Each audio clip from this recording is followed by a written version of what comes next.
Hi everyone, and welcome to my second video dedicated to the interactions between UiPath and SyForms.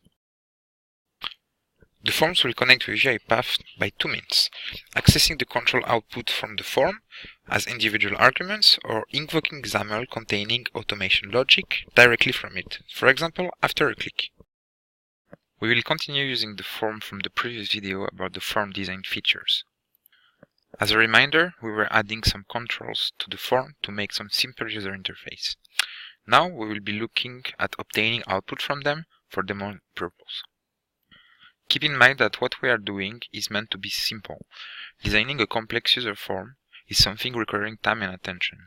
Today we focus on demonstrating the basic feature of it. Every control that I decided to expose as argument are accessible here.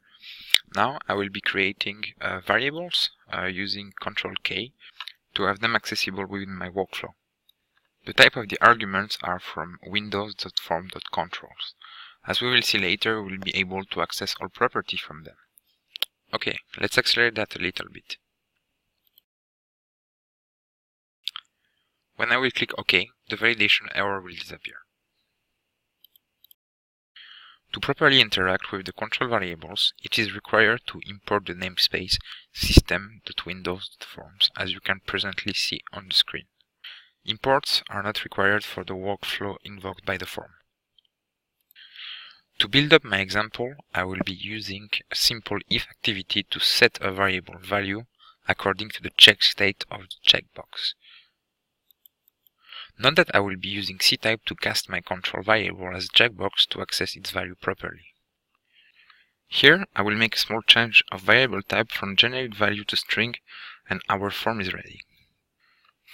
Let's quickly move up to the second example of interaction, and we will test all of that at the end. For our second example, aiming to invoke directly a workflow file from the form, we will create a new workflow file using the designer.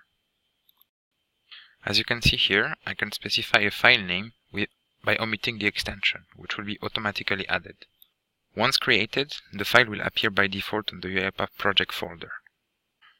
Note also that the file path was placed into the clipboard, so it can easily be pasted to the workflow path property of the control. This property supports relative path too.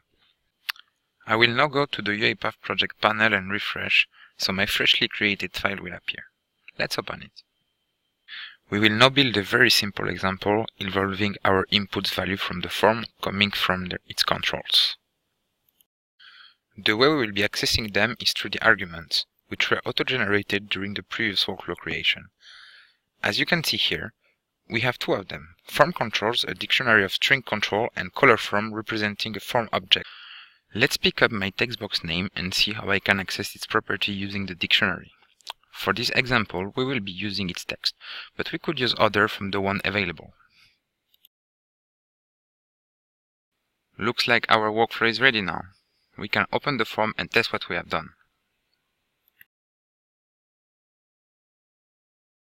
Let's have a look on the first interaction method, the workflow invocation that we just created. It's properly showing my name here. Now, how about our checkbox example when I close the form? Looks like it's working as well. Alright, so that's concluding my video on the form interaction between SyForms and UiPath. Stay tuned for some more content, and thank you for watching. Cheers!